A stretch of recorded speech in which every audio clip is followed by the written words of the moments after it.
Good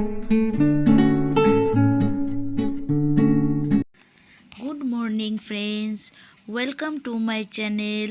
If you all my friends very well. তো দেখো বন্ধুরা, আমি বেরিয়ে পড়েছি কলকাতার উদ্দেশ্যে। তো কলকাতায় যাচ্ছি আমার মাকে নিয়ে। আমার মাকে ডাক্তার দেখানো আছে। আমার মা নার্ভের প্রবলেম আছে। আমার মা হাঁটতে অসুবিধা হয়, তাই জন্য কলকাতায় একটা ভালো ডাক্তারের খোঁজ পেয়েছে আমার আশিস মামা। তাই আমার মাকে নিয়ে আমি কলকাতায় ডাক্তার দেখাতে যাচ্ছি। আর সঙ্গে যাচ্ছে আশিস মামা, ড্রাইভ করছে। আমার বাবা আছে, এইখানে আছে দেখুন আমার ছোট দিদা আর আমার মা, দুজনেই ঘুমিয়ে পড়েছে। অনেক ভোরে বেরিয়েছি তো, অনেক ভোর থেকেও ওঠা বেরানোর জন্য, কারণ ডাক্তার বসে থাকবে, সময় মতো যেতে হবে, সেই কারণে তো বেরিয়ে পড়েছি। দেখুন আমি জানলা দিয়ে বেশ ভালো প্রকৃতি দেখছি, যেতে যেতে ভালো লাগছে বেশ দেখতে। অনেক দিন সেইভাবে বাইরে বেরানো হয় না, কোথাও যাওয়াও হয় না। তো মাকে ডাক্তার দেখানোর সূত্রে একটু বেরানোও হলো, তাই দেখতে বেশ ভালো লাগছে। দেখুন, সঙ্গে থাকুন।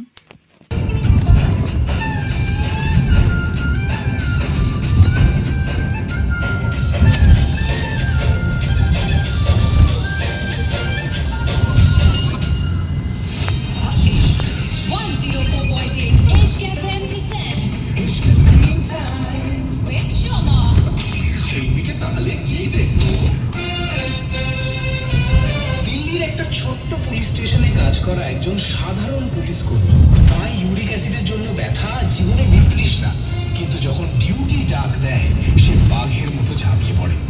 এই হচ্ছেন হাতিরাম চৌধুরী, এবং ফিরে এসেছেন পাতাল লোক সিজন 2 নিয়ে। এবার নজরে নাগাল্যান্ড। পাতাল লোক সিজন 1 এর একেবারে যোগ্য সিকুয়েল। কি ভালো গল্প বলেছে, আর কি ভালো সাসপেন্স ধরে রেখেছে। একটানা না দেখে থামতেই পারবেন না। ক্রাইম আছে, থ্রিল আছে, পলিটিক্স আছে, কমেডি আছে, স্লাইস অফ লাইফ, সবকিছু। Hats off to writers. Performance wise সবাই খুব ভালো, কিন্তু সবার উপরে জয়দীপ আহলাওয়াত অ্যাজ হাতিরাম। উনি আর এই চরিত্রে অভিনয় করেন না, উনি চরিত্রটা হয়ে ওঠেন। একদম মিস করবেন না পাতাল লোক season 2, streaming now on Amazon prime. এই উইকে তাহলে তাই দেখবো। Ishq screen time. দেখুন আমি পৌঁছে গেছি আমার মাকে নিয়ে, যেখানে ডাক্তার দেখাবো। আমার মা বসে রয়েছে দেখুন হুইল চেয়ারে।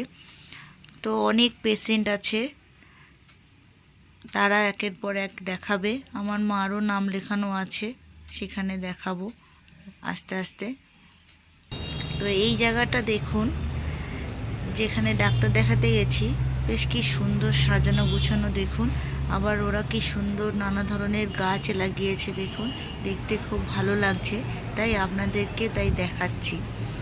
হেভি লাগছে বেশ দেখতে। দেখুন কত ধরনের গাছ আছে, জায়গাটা খুব সুন্দর, বেশ ভালো লাগবে, মনটা খারাপ লাগবে না, ভালো লাগবে। জায়গাটা আমার ভালো লেগেছে, তাই আপনাদেরকে দেখালাম। তো মাকে ডাক্তার দেখানো হয়ে গেছে। আবার মাকে এমআরআই করতে বলেছে, ব্লাড টেস্টও দিয়েছে। ব্লাড টেস্ট করা হয়ে গেছে, এমআরআই করার জন্য স্পন্দনে নিয়ে যাওয়া হচ্ছে। তাই বেরিয়ে পড়েছি আবার মাকে নিয়ে, এমআরআই করানো হবে।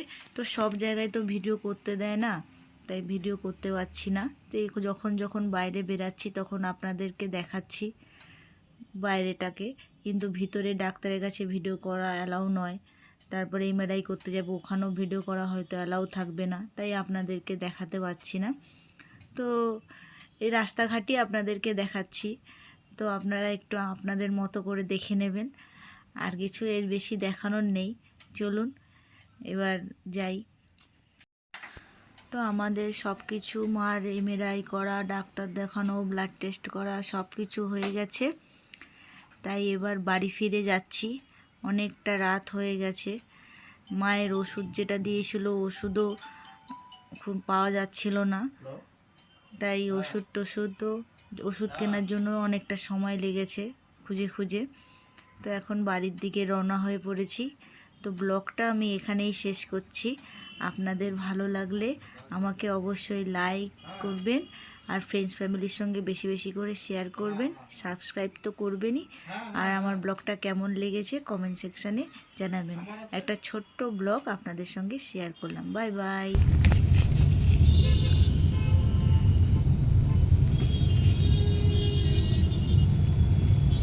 লাভ আছে বলো।